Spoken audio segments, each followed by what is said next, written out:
Hello, welcome to the third episode of Scary Thoughts, Horror, Philosophy, Culture. I'm Mark Kate. And I'm Chad Lott. And in this episode, we are going to be talking about the movie It Follows. Just to prepare you, next episode, for episode 4 of Scary Thoughts, we will be discussing The Neon Demon, which I loved. Not a lot of people did, but I totally think you should see it, especially so you can listen to us talk to you about it. And it's new to me, too. I haven't seen it yet, so we'll all be watching it fresh, except for Mark, who has a little bit of experience. As always, this show is full of spoilers. It's the spoiliest show ever. We don't really do reviews so much as just talk really at length about the show, so hopefully you've seen it. Also, please give us a review on iTunes or Stitcher. It's how we rise in the ranks of other podcasts, and we're looking to be the greatest philosophy horror podcast of all time. Which we already are. I think we're the We only just one, need to be right? recognized. Yeah. Yeah, so it takes about a minute. And if you go to our Facebook page, there's instructions on how to do it on iTunes. Several people have emailed me and said, hey, I don't even know how to do it. So thanks a lot, Apple. So the basic plot element here is that this character, Jay, has slept with a guy who reveals to her that he has passed on this thing through sex. Something is following him, and now it's following her, and it's going to kill her, and if it kills her, it's going to kill him. So that's basically the thing that everybody's running from. That's the monster in the show. And the easier interpretation is that it's all about sex. But I think that's a pretty surface. I agree. The surface reading of this. And, and then because of this movie, I think, is based on the director's dream, and it has so many dreamlike elements. I wonder how effective interpretation in general even is to this film. Like, how important does it even work for this film? Yeah, I mean, I think that the most obvious, straightforward interpretation is some sort of moralizing about premarital sex. And there just really isn't any indication in this film that it operates at that level. There's really sort of zero morality in this film, which is partly perhaps referring to the generation of the characters that we're following around. We can probably get back to that later. I mean, there's definitely no, usually what comes in hand with sexual morality tales is some sort of slut shaming, right? At no point does any of her friends go, man, you shouldn't have slept with that guy. No. Or that guy was a bad dude, or you shouldn't sleep around. There's just this question of whether or not she's going to pass it on to somebody else. And it's so emotionless a little bit that essentially, you have two choices of how to pass it on. One is you could pass it on and not tell them, which means that they're going to die, and you've just bought yourself a little bit of time. Or you could pass it on and sort of initiate the person into this this really micro society of people who are being followed. And that choice of bringing somebody into it or out, or just letting them die, and then no one really has anything interesting to say about that in the film. Her friends are very blasé about the fact that there's a monster creeping after her. And the two people who have display fear in the movie are the girl from the opening scene. She's completely terrified. Yeah. And seems to have not reached out to any sort of circle of friends. She runs away alone. She dies alone. You're introduced to her in that really amazing opening sequence where it's just a single shot, no camera edits. She runs out of the house, freaks out, talks to the neighbor, gets in her car, and drives off. It's really a fun opening scene because you're like, man, what's happening? And then her death, you don't see it, but the result is so graphic, and that graphicness never really comes back into the film. Which is interesting. I thought for sure it was going to be a super gory movie, just basically because of the body you see in the beginning, and that doesn't happen. But all of this stuff does not point to the typical horror movie sexual morality tale, which is sex, gruesome death. Right. Well, there are two, unless I'm forgetting part of this film, there are two moments in the movie that are separated from our protagonists. There's her, and she's becoming totally unwound, terrified, amplified to a level that doesn't exist in the rest of the film. We see them running, we see some screaming, we see her crying, but it's all pretty low-level simmering. There's not a freak out. I think her character's name is Annie, the woman who dies at the beach. Like her in the rest of the movie. And also there's that scene just before we see what's his name having sex with Jay in the hospital, there's this sort of dolly shot across all these windows, and we're peering into the hospital of all these other lives. And there's like a family, and they're all warm, and they're together, which doesn't exist in the rest of this film. Yeah. There's people laughing, sort of going about their lives in a way that is so different from our protagonists. And so even though It Follows creates this world that is incredibly self-contained, and it's this world where everybody is so dry and devoid of emotion and all that, there are actually these two moments where it's like, oh, maybe it's just them. There is an outside of this world in this world.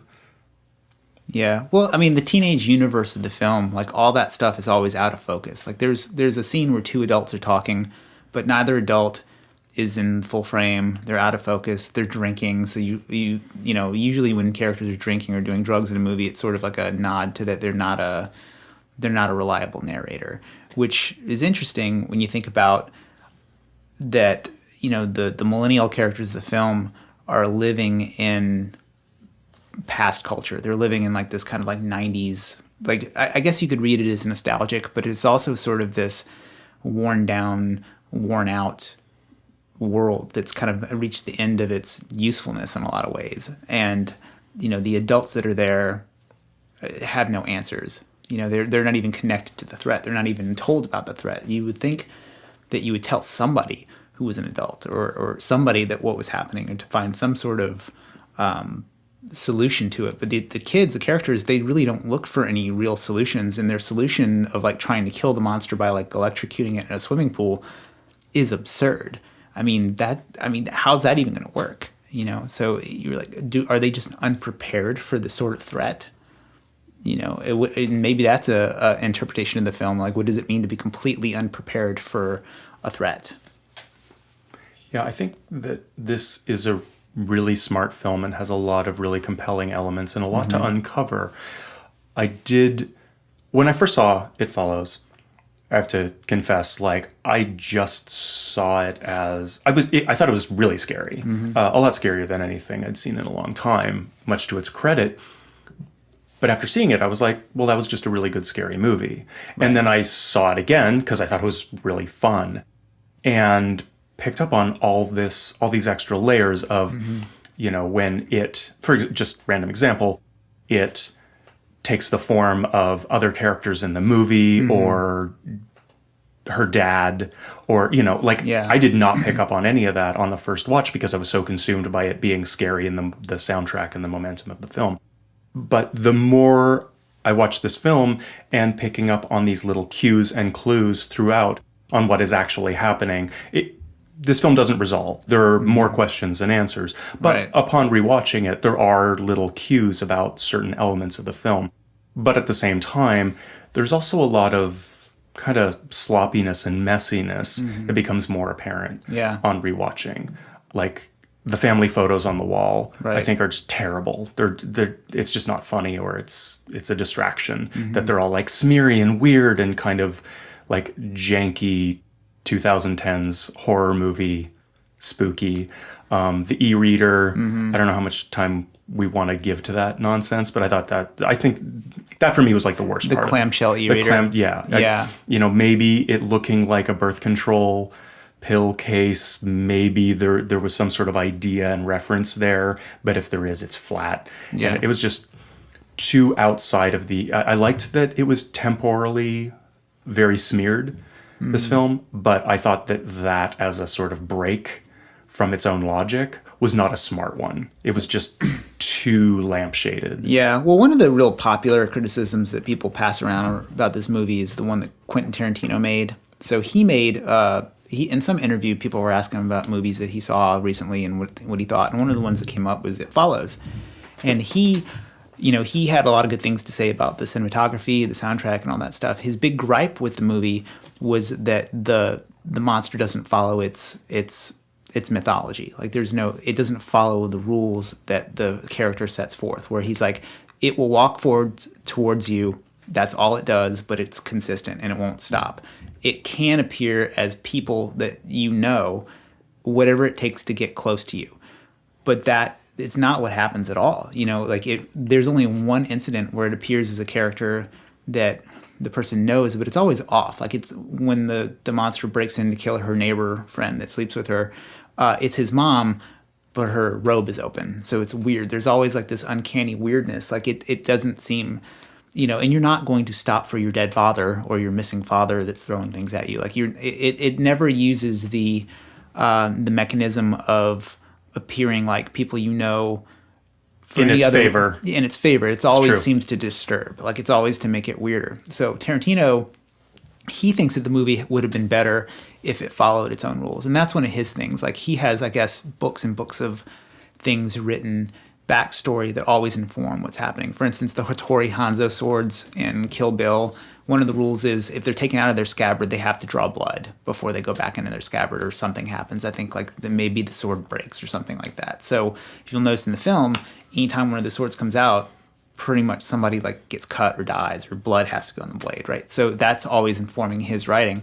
But I don't think he's right, because the director of this film is pretty explicit that it's based on a dream. So a lot of the sloppiness you could probably just say is just slipperiness. So is he trying to mimic what happens in a dream? Like, is the clamshell just a weird memory of what a phone looks like? Because one blogger I read somewhere said that where have we ever seen a clamshell phone e-reader before?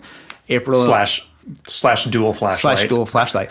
And the only time is in Teenage Mutant Ninja Turtles, April O'Neil, her phone is like that. It's a clamshell. Like, so could it have been just...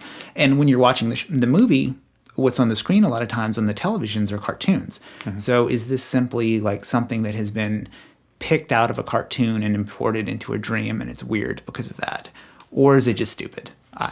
Yeah, I mean, I think this comes back to something we talked about in episode 1 about Stranger Things, where when you create a logic for a film or a TV show, and I think there's a line between it being slippery and it being broken. And I think that when we say something is maybe based on dreams, and that is our excuse for its sloppiness or clunkiness, I have a hard time jumping on that train. Yeah. Not that things need to follow a logic for me, but that if we're suddenly resorting to saying like, well, it's kind of like a dream, so therefore anything goes. Like, I think that there's something interesting about thinking about film in particular as having an evolution and moving forward and improving upon itself.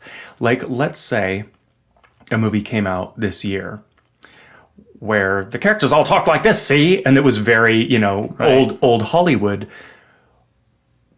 And it felt very formulated and self-conscious. Well, we would think of that as an homage and being self-aware and smart, maybe. But we wouldn't just sort of watch it and go like, oh, this is the way movies are. Movies aren't like that anymore, because that lack of naturalness has sort of been exfoliated from the way that we make movies. Because I think, in a way, we've evolved from that kind of... We're not making stage productions anymore. Like, there's no projection. There's no... Exactly. Yeah. Exactly. And I think that's an improvement. Not that naturalness is an improvement, but certain kinds of affect that we leave behind, I think, is for the better. And I think that when... like the sort of dream logic where we can excuse weird filmmaking choices because of, well, it's a dream... I feel like, for example, we don't accept Nightmare on Elm Street logic anymore from our horror films. They don't need to be super rational, but like if we could imagine an 80s style horror film with supernatural elements that is as sloppy and messy and nonsensical as the Nightmare on Elm Street films coming out now, I don't think people would hang with that. Yeah. I wouldn't hang with that. It would just feel like it was nostalgic and an homage to that film, but it couldn't stand on its own because we've evolved past that. I'm glad you mentioned Nightmare on Elm Street, because the whole movie that it follows feels like the moment in Nightmare on Elm Street when a character has fallen asleep and it's before things go off the rails, before Freddy's reintroduced himself. So there'll be one or two clues that the character is dreaming. Like the like the scene is sort of hazy. Like there's like a slight smokiness. And you definitely saw this more so as the film franchise went on, especially Nightmare on Elm Street 3, Dream Warriors, like when people kind of had more control, like where they have the idea is that they have some sort of lucid dreaming that they're allowed to do. Suddenly there's agency in the world that Freddy's agency. created around them. Yeah. And so It Follows reminds me a little bit of like the moment when the characters had the agency, but just like in the third Nightmare on Elm Street, it's ultimately futile because the thing comes and kills them anyway, which is sort of life. You think you have agency and then you die. So there's that. The other thing that's interesting about their universe to me is how bound it is. Like when they try to run away, they go to the coast. That's it. That's their border. The first girl that dies, she runs away to the coast, and that's where she dies. So they never are able to get out of their city. Like they're never able to leave it. They're never able to move on. They don't even have any ability to. Like you would think that a character would just keep driving, which is one of the things that I had happen over and over again in conversation with this film in the time between when I watched it and now recording. Everybody wanted to talk about what they would have done. Yes. Like that's one of the things that I found really interesting about this film is like everybody's like, oh, well, I would have done this. I would have slept with a Navy SEAL and he would have gone to Afghanistan and slept with a hooker there. That's an evolved version of don't go back in the house. Right. Having a better plan. I think there's a lot to talk about location and vehicles. Yeah. But while we're still talking about, let's say, rules and talking about rules of engagement, like how last episode I was talking about the differences between the idea of rural horror and folk horror, I think that this film, like The Witch, exists in a sort of liminal space between two types of horror films, and that is Japanese horror and American horror. It Follows really is a Japanese horror film with American horror values. So Japanese horror films often centers around some sort of supernatural evil that has some sort of weird, vague rules, like you watch this videotape, the phone rings, you have a week to live, right? That's these vague, nonsensical rules that happen in a lot of Japanese horror films. And these rules are often vague premises based on superstition. They're illogical. They break down before the film is over. So Japanese horror films often involve a never-explained curse. And rightfully so, right? Like, supernatural is anti-nature by nature and should be impossible to understand and should be unrestrained by rules. American and European horror films tend to be a lot more rational, like vampires suck your blood and can't go out in the daylight. Zombies can only be killed by a head wound. Or non-supernatural, the killer is unrelenting but not supernatural at all. Right? It totally in our rational world.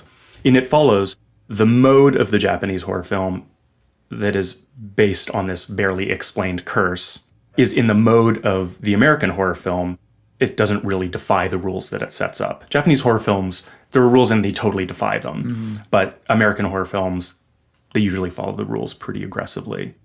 In fact, the rules in It Follows are explained like right up front. Like Hugh just lays them right out for Jay. And then we grapple with how this movie is following them or not following them. I think part of It Follows, what we were talking about earlier about maybe it being sloppy or clunky, is I don't think it needs to follow the rules that Hugh sets up. I think that in itself is a dumb rule. Just because someone on screen says something doesn't mean that now we have to follow that template for the rest of the film, or the filmmaker has to follow that template. But I do think that the world building is slightly inconsistent. Not to be explained by dream logic. Yeah, though. I'm almost prepared to give the dream logic route a pass. Okay. I'm almost prepared to, because the movie is so formal in every other way. Like the way it's shot, the way, the casting is great, the music is great. I just can't imagine this director being sloppy with that. I just can't. That's something I do, for example, like the temporal slippage in the film, I really appreciate. I guess for me that when we give a pass to a film because of dream logic or something like that, where can that end? Where, like, let's take it to the logical conclusion. Does a Martian show up and whisk everybody away to Pluto? Like, at what point is Well, it that's like... the American Horror Story model. They just give zero fucks. Like, whatever they Right. think is going to be interesting on the screen comes on the screen. But that zero logic has a logic. It does... American Horror Story's logic is it gives zero fucks. And so it won't suddenly become a Western, though. Right? There's some are you line. sure? I mean, because all of a sudden... I don't mean Western-like. I just mean, like, John Wayne isn't going to walk into the screen. That movie breaks out into jazz hands chorus line. Like, I mean, it becomes a musical, like, part of the way through it, which I think is... Okay. I don't know. So... Here's another thing to consider. Like, all these new directors are just heavily nut-riding Stanley Kubrick these days. Like, he comes up over and over and over again as the person... The Shining is frequently referred to as a inspiration. I think it follows... The director said something about that. The Witch was for sure referenced. And in Stranger Things, although they sort of nod a little more towards, like, Stephen King's Shining rather than Kubrick's Shining.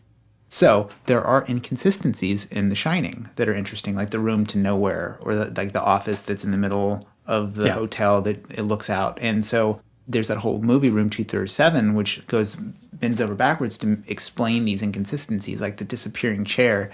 And so the idea is, like, if a control freak like Stanley Kubrick was at the helm, those things were either purposeful or unimaginably accidental. Like, you can't even imagine that it was the accident. So I wonder if those inconsistencies in this film are decisions that he just makes, because who cares? I think the two things that the monster, I call it a monster just because I guess that's the word for it, right? Yeah.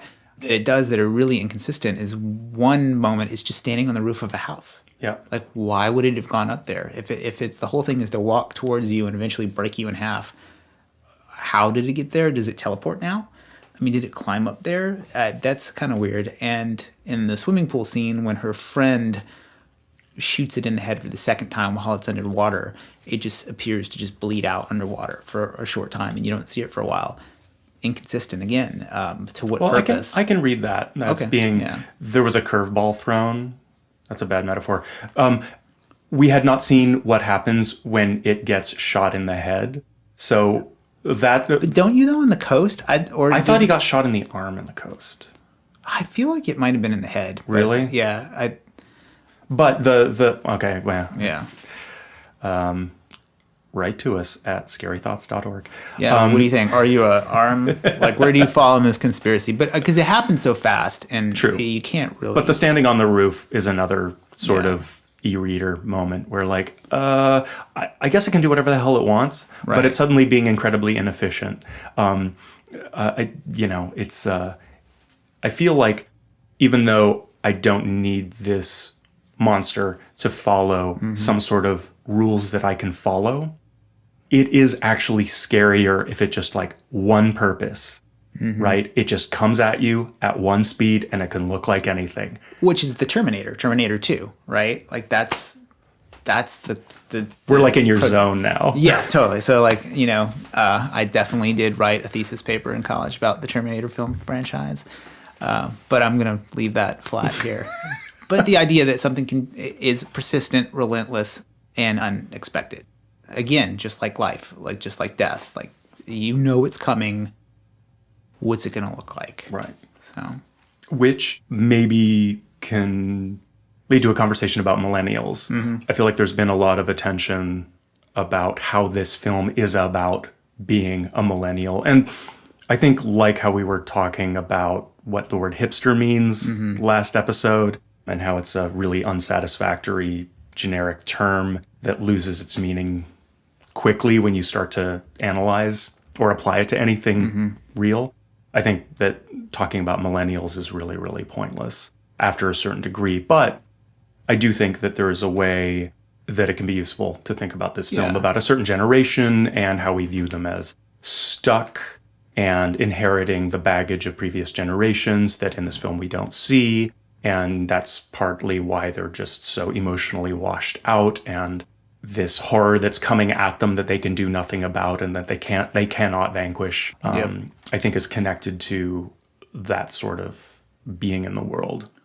Yeah, I mean, think about how the monster often presents itself as an older person. Like when you do see adults, it's usually a manifestation from the creature. It's an old lady with a catheter. It's an older woman who may or may not be a prostitute, or it's the father. Like those are the only adult interactions that anybody really has in the movie, and they're monstrous, right? And it's so disconnected. It's to a certain point where you're like, okay, you can't trust anybody over 30 because every time somebody's over 30, they're walking slowly towards you, trying to kill you. That one way to look at it.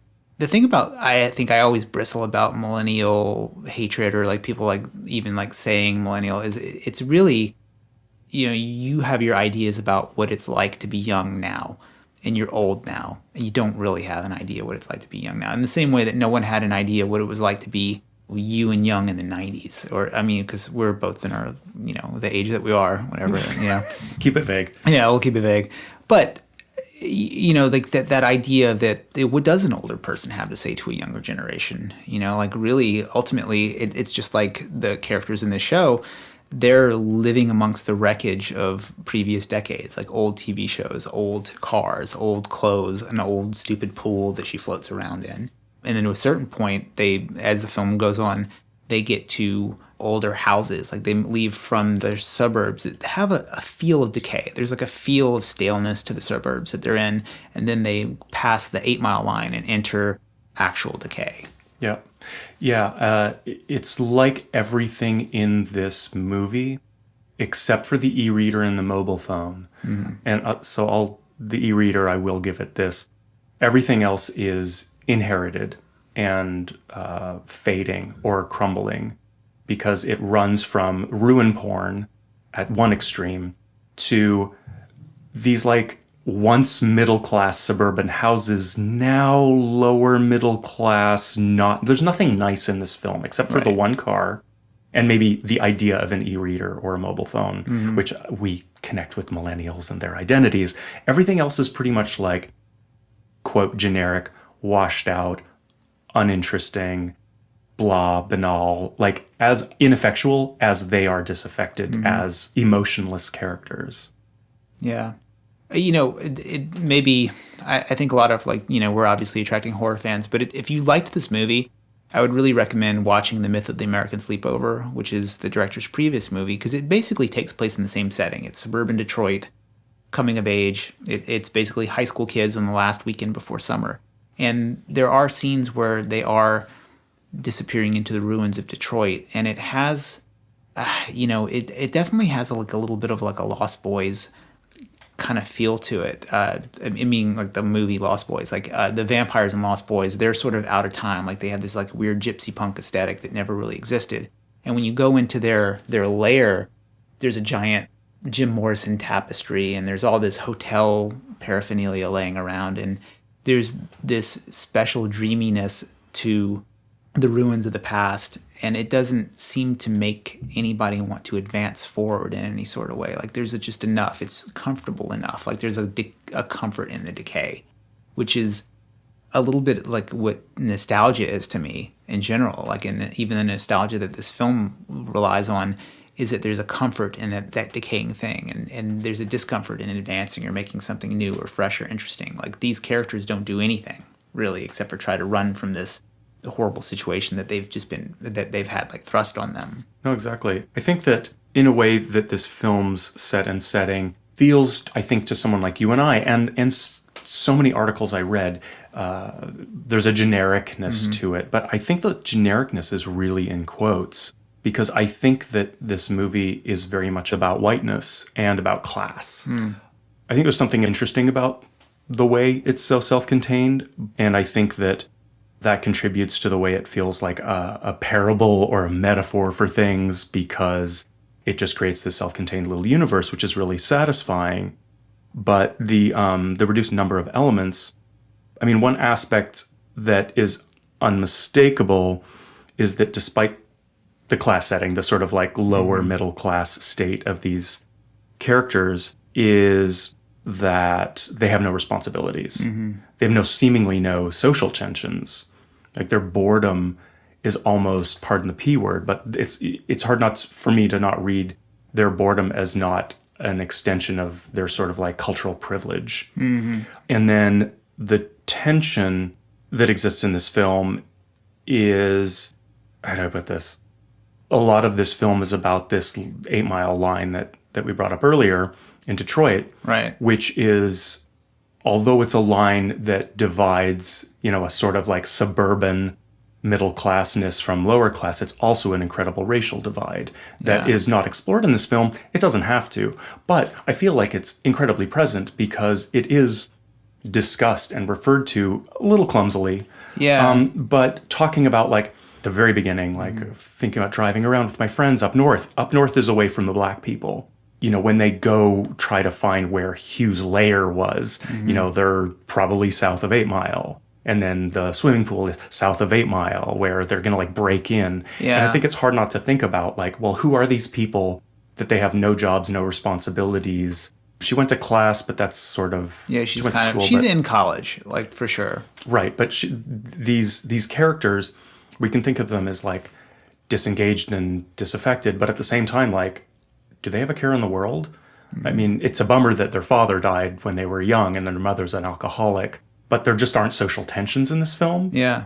Well, I mean, I think if the weird, like, clunky little monologue that her friend Yara gives about 8 Mile were absent from the film, I think it would be difficult to import any of that into this movie. I didn't pick up on any of that, other than like. Oh, I don't think intentionally so. Yeah. I'm saying that it's there despite. I think that her saying that doesn't actually bring it up. I think it's a sort of generic way to talk about this like dividing line, and I'm saying, well, okay, what is that dividing line? It's not an abstraction. It's a very real social reality that so many Americans are living with, but these kids aren't. Yeah, so I guess you were talking about, like, class, right? I think it's pretty clear that they're probably lower middle class. Yeah. And because they don't really have any resources to escape the creature. Because that's what everybody says. Well, I would just fly to New York. Great. Okay, you just fly to New York. But they don't have that option because they don't have any money. In some ways, like, their aimlessness, it reminds me a little bit of Gummo, where, like, nothing's really happening except for this external, like, threat. Because, I mean, God, Myth of American Sleepover is so similar to Dazed and Confused, where, like, nothing's happening and the focus is on what all these kids do just without external incident. Like, what is the natural move for these kids? And it seems to be just lay around, have some cheap beer, play Go Fish or whatever they're playing, quote Dostoevsky, who I can never pronounce because I just can't. Dostoevsky. Yeah, I'm from the South, so I'll horribly mispronounce pretty much anything that's not Southern. But yeah, these kids, I don't know, they're just like generic kids to me. And then there you go. There's, I'm white, so they're generic to me. Yep. Right? Totally. I wonder if the director added in the 8 Mile stuff and any sort of like external real world response to using Detroit. Because the first movie was definitely, the fact that it took place in Detroit was kind of like a thing about it. And if he didn't mention it, you wouldn't know where that movie took place in. I don't think. I don't think you would know where It Follows took, because you don't know when it takes place. So why wouldn't you not know where it takes place too? It's weird that it rooted it. Like, it's like a really strong decision to root the film in an actual place. So, which is weird to me based on how dreamy the rest of the movie is. Yeah. Yeah. It's another, it's like the mobile phone. It's like the e-reader. It's another sort of grounding moment that takes you out of the dream space of the film. So what did you think about the main actress, Micah Monroe? As an actress? Yeah, or her in the film. And I thought she was great. I thought upon rewatching it, I ended up watching it a bunch of times. She definitely held my interest, and I thought, the performances were generally, well, they were very unique. Like the sort of deadpanness of all the dialogue, in some ways, I think is much to its credit. I think it was a really interesting, unique choice to have a bunch of actors in a horror film just seem like so bored and so uninvested in anything that was happening. At the same time, sometimes it made some of the scenes just feel like bad acting. And some of the scenes, I was just like, wait, is this really cunningly constructed? Or is this just a bad take and they just had to move on? Yeah, I think I'm going to be pretty generous with it. Like, I really liked her, and I think that A lot of these new directors seem to have like these muse actresses that are you really embody the role and make the role bigger than they could have ever even imagined it being. Another thing that this movie reminds me of is that kind of like Tumblr rap scene, like Kitty Pryde, like she has her weird little dream sequence video, like one of her videos, I can't remember the name of it, but it really reminds me of It Follows, because people are just sitting around drinking beers, kind of in bedrooms. There's Christmas lights in the background. It's about a boy, but sort of not.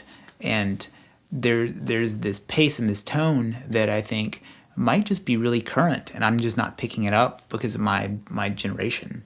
You know, like I could be totally missing it. But I also love all these new horror actresses. Like I love these like quirky, odd, Chloe Sevigny-esque actresses. Because in the old days in horror movies, it would be just like, you know, strippers with aspirations on the screen, you know, which I'd never really connected to because that wasn't the kind of dude I was growing up. Where these kids seem more reflective of the type of person I was growing up, or probably would be now if I was that age now. Well, I think there was a style choice also that you alluded to, someone pointing out on a podcast. What was it? The podcast you introduced. Is it Double Toasted? Yeah, what were you saying that they said about? Oh, they said it was a straight up mumblecore movie, which I hadn't even thought about, because that sort of terminology for music, it's just generationally, it's not me, right? Like that extreme taxonomy. I mean, it sort of happens in metal, right? Like, is it thrash metal or is it death metal? And that sort of thing never Totally interested different. me at all. But now those taxonomies seem really important because there's not a record store anymore. You're not going to a thing and going, okay, rock, and you're just flipping through it and whatever somebody has happened to put it in there. Often, you know, you're at the mercy of algorithms when you're discovering new music. Like I'm recently new to Spotify, like 2 weeks ago, and I'm totally blown away. I'm sure it's probably evil on the back end and no one's getting paid, but for a user, it's great. You know, and I think that those terms like mumblecore and things like that might be more useful for people to kind of describe the things that they like. Because now you type in music and like all these similar artists come up, and I'm amazed at how good these computer programs are at recommending music to me. Like I find they're almost more accurate than my friends these days. So if there is to be a hero in this film, I think it's one of two neighbors, right? Like the people who make the most heroic moves are the dudes who are willing to sleep with Jay, which is hilarious. It's like, you know, the one neighbor who's already slept with her, he seems to not really believe it. He just thinks like, yeah, she's crazy. He probably had some awesome crazy sex with her in the past, and he's just willing to like step up and kind of like be the hero. He goes to gets the car. He drives them around. He gets the gun. Initially, he introduces that into the film. So he, I think, I don't know, it's a weird, he's a heroic character.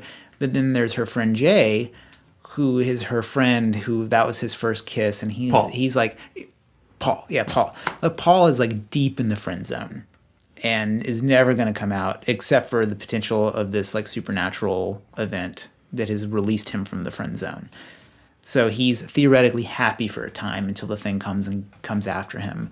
But there's one way of Well, he's not only released from the friend zone, they are a full-on couple. Like they are walking down the street in matching clothes. Holding hands, and they're both infected. So when we see someone following them at the end that may or may not be it is coming for one of them, and ostensibly both of them. Well, him first anyway. Right. Like, and they're so close that, you know, it's weird too to think about, like, what if you passed the creature on to not a stranger, but somebody you actually cared about? Like that, how does that change the dynamic of running from the thing? Can you pass it back to the other person and have them make a run for it? I mean, who knows? And the passing it around, it definitely asks a certain ethical question, I think, because what was done to Jay is unconscionable, right? Right? Committing someone to being on the run at some degree for the rest of their life is unconscionable. At the same time, so what do? Let yourself get killed? Well, then it gets brought back to the last person, which, well, it was their fault that you got here in the first place, but it seems to be an ethical dilemma in both directions. You are either actively infecting someone or passively letting it fall back to the previous person, but you're dead. Right. So it's not entirely like murdering someone by sleeping with them and passing it on. It's sort of like, well, it's murder in both directions. Right. I mean, I was thinking like the gangster move is just like if you were done running from the thing and you were mad at the person who gave it to you. If it was me, I'm for sure handcuffing myself to that person when I see them. like you're going with me. Oh, I didn't think of that. That's really good. Yeah. But thinking about the two hero non-heroes, one thing I will give this movie in terms of like symbolic gestures that I thought were pretty clever.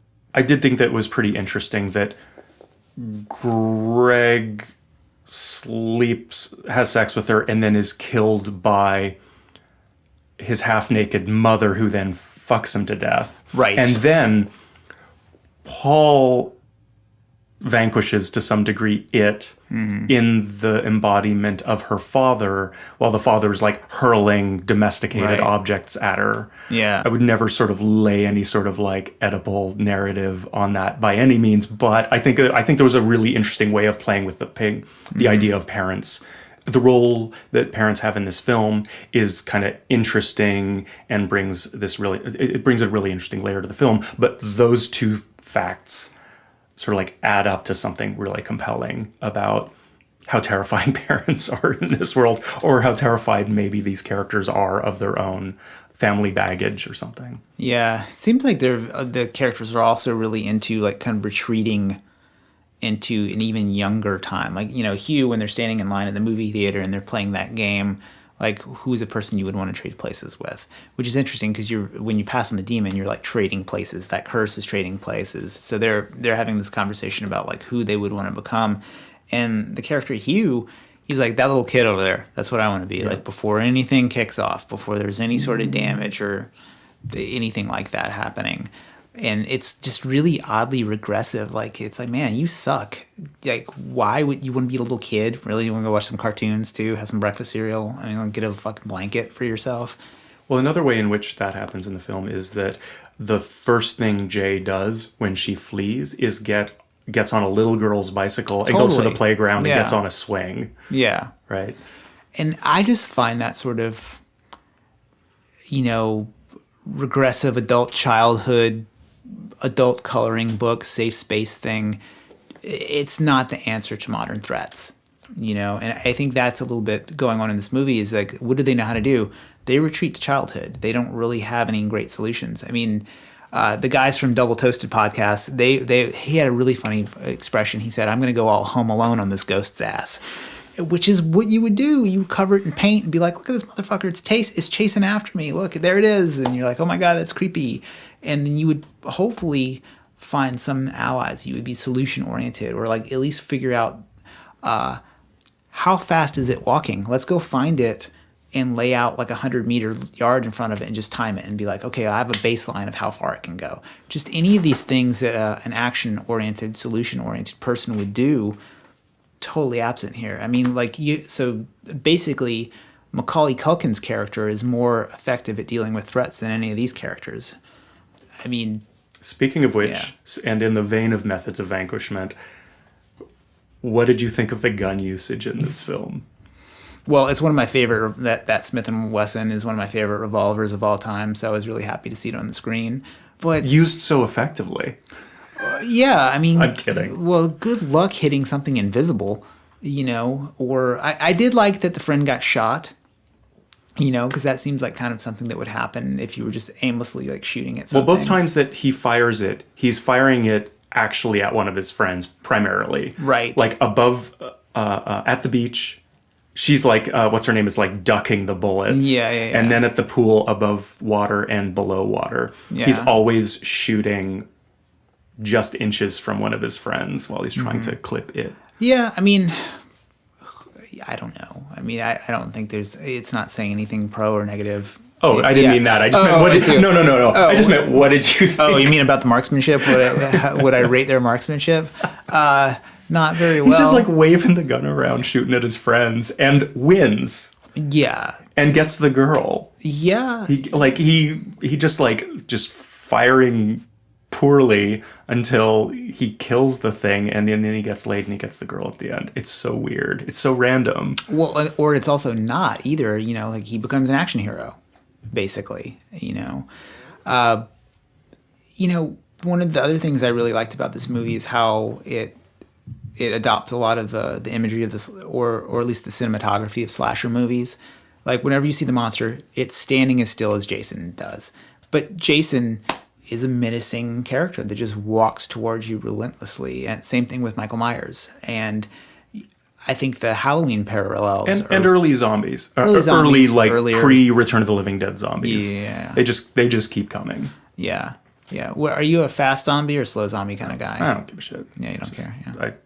It's just scary. Yeah. I personally, to be on record here, is I think zombies should start off fast as they turn and slow down as they decompose. That makes sense. Yeah, I think that's the most logical way of handling it. So their speed and smell are correlated? Yeah. Like you would probably be able to look at a zombie and, like, based on its state of decomposition, know how fast you needed to move. That makes sense. Yeah. But even then, like, even those rules are in flux. I mean, the first time somebody said, hey, the zombie's moving fast, I think it was like 28 days later, blew people's minds. It's all anybody That was Return of the Living Dead, but that was a pretty small film. Yeah. Oh, with the punks in the graveyard? They ran. Yeah. They sprinted. And then it got amped up to, like, the swarm. Yeah. Of that awful That might be World the War worst Z. zombie movie. I know it's... World War Z? No, not World War Z. Return of the Living Dead. I think it's... What? I watched it again pretty recently. I watch it all the time. I was there at noon. It's opening day in the theater.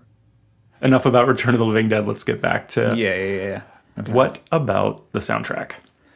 Another soundtrack that I liked, the guy recorded it under the name Disaster Piece, which I think is pretty interesting that you're seeing not just the name of the composer, you're seeing the name of the composer's band pop up in movies.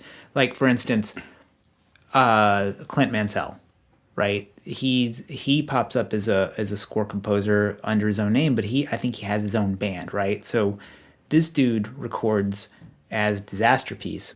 It's almost like a Dead Mouse kind of thing, right? Like it's the personality of the tone of that stuff. And I often wonder, like, will we see it even further? Like, will you see smaller outfits? Like, I mean, Stranger Things, it has Survive. It's not whatever the guy's name is in Survive doing the soundtrack. It's actually the band did the soundtrack. And I think that I don't really know what it means, but it's interesting that it makes it almost a consumable download. Like, I went on Spotify and listened to it and enjoyed listening to it on its own.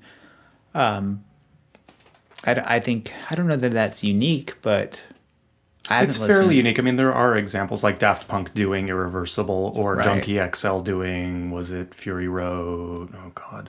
Anyway, bands are creeping into soundtracking, I feel like, more and more. But it seems more common in smaller independent films. And, the other two things, really only two things I can even pull out of, like, just researching him, I didn't go too deep, is he's a video game soundtrack designer. And he talked about the difference between building tension in video games versus building tension in a movie, and how much easier he thought the movie was to build tension in than video games. Which, that's a real difference between consuming horror now, is that now there's horror video games where you're actually part of the thing. And so instead of going, oh, don't go in there, you just don't go in there. And you just go into another room and do whatever it is. And so, like, you're not just aware of, like, rules of horror, you're also aware of maybe rules of horror in horror video games or other franchises. And so when you start to see creators moving between not just genre but media, it's, maybe there's something interesting to say about that cross-pollination. Yeah.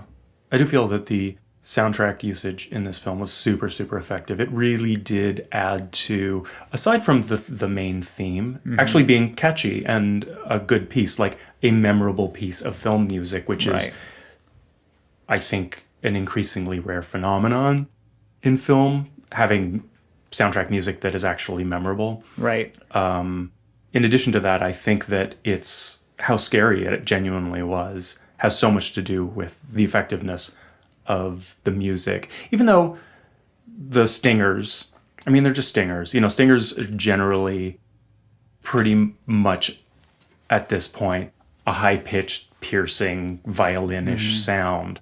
but sometimes it works better than others. Sometimes it's totally in sync with the picture.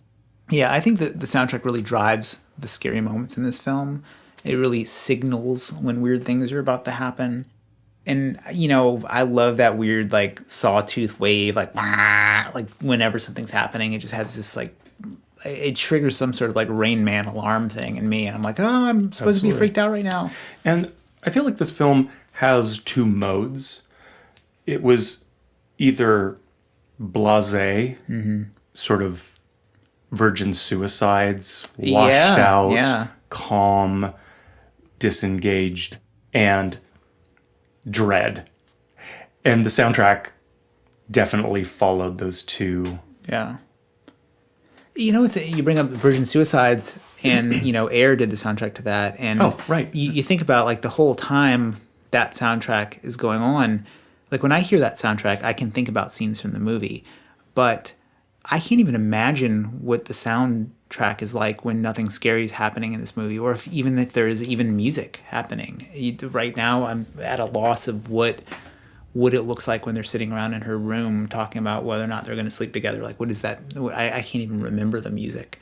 But I have a really strong memory of every time something scary happens. I'm Right. like, oh, like if you played it right now, I'd be like, oh, that was that scene where that happened. So I don't know. There are some, actually, another example is Broadcast, having done the soundtrack to Barbarian Sound Studio before she passed away, is another horror soundtrack that I feel like stands on its own. One of my favorite horror film soundtrack composers is Joseph Bishara, and although he has done a lot of movies that I don't particularly care for, I actually listen to the soundtracks, and it's really just sort of like tension stinger, atonal droning.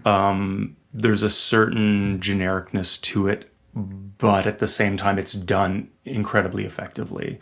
Like, I feel like he's about as good as horror film soundtracks get. Look him up. Yeah.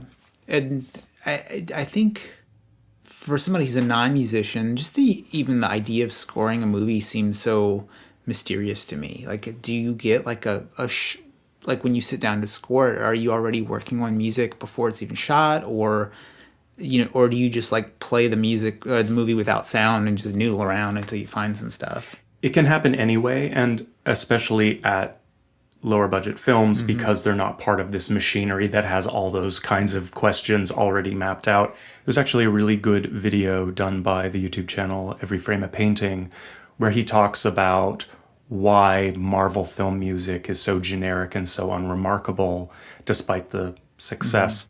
And it is blamed on when editors are building their films, they use already existing music to edit to, and then composers have to come in and replace the music that they were using to edit to with new music, but the filmmaker, the director, is so locked into the temp music that they were using that then the composer ends up having to just remake the temp music without crossing copyright boundaries.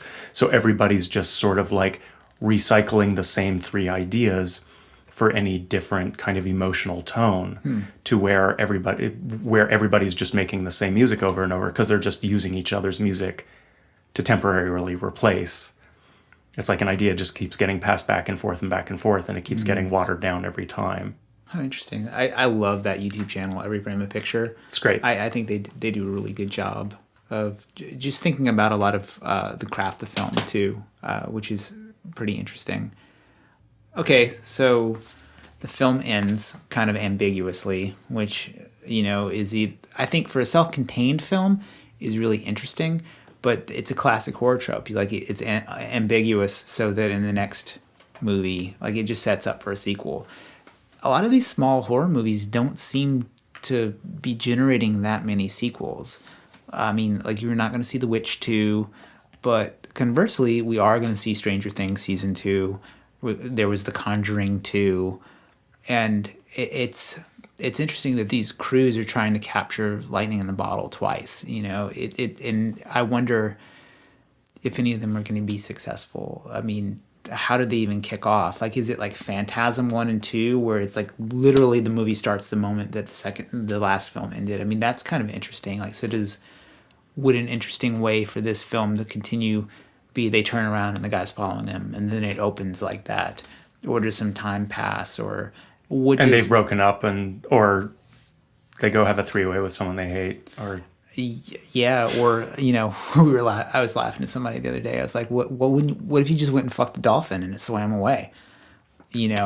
Like does it cross species wow, boundaries? you just totally ruined the movie for me. Yeah, I mean, like and then at that point, like, is another dolphin chasing the dolphin that you just had sex with? Wow, I don't know. that's a really important question. Yeah, because who knows? I mean, maybe that's an option, or not. I think you've just negated the possibility of my having anything more to say about this movie.